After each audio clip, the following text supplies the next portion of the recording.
Hey guys, my name is Emma and I work in the play zone at the Ragsdale YMCA. This is my friend Oreo and we would like to read you The Bunny of Bluebell Hill by Tim Preston.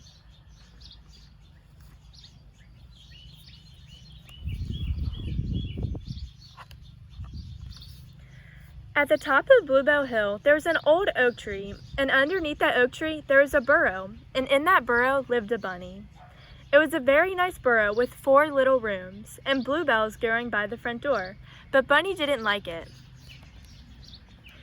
"I am bored with this burrow," said Bunny to herself. "I am tired of walking up and down this hill.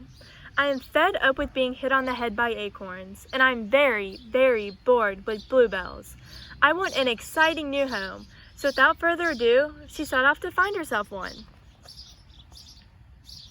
Bunny's friend Squirrel took her to see his high-rise treehouse, but Bunny didn't have a head for heights, and her big paws just weren't meant for jumping about from branch to branch. "I'm sorry, Squirrel," said Bunny. "I think I need something a little closer to the ground." The next animal Bunny visited was Badger. He lived in a mossy bank in the heart of the old forest. It was dark and still among the trees, and there weren't many passerbys, which was just the way Badger liked it. "But it's too quiet for me," said Bunny. "If you like company, why not try living by the river?" suggested Otter. "There's always lots going on down here." But Bunny only had to take one look at Otter's houseboat to know that it wouldn't suit her. "It's much too wet here for me," she wailed. Then what about the meadow where Field Mouse lives?" suggested Otter.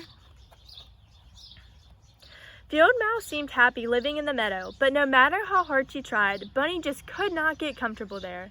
For a start, there was no shade anywhere, and when the sun beat down, it was very hot.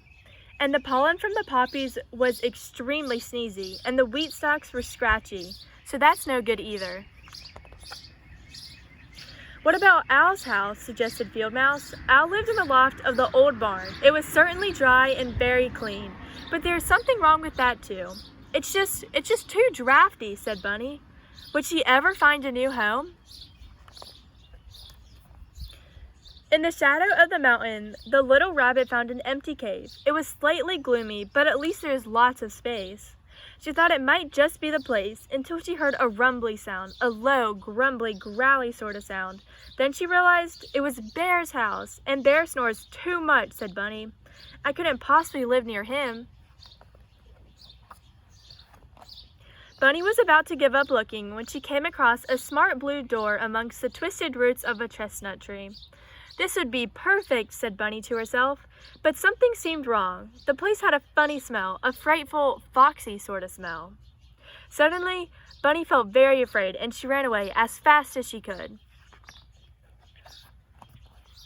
Bunny ran and ran, past the barn and the field, the river and the forest, all the way back to Bluebell Hill.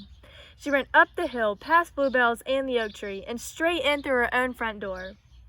Bunny looked around her little burrow. "It's not too hot or too wet. It's not too quiet or too noisy. In fact, it's the perfect place for me," said Bunny happily. And so it was. The end.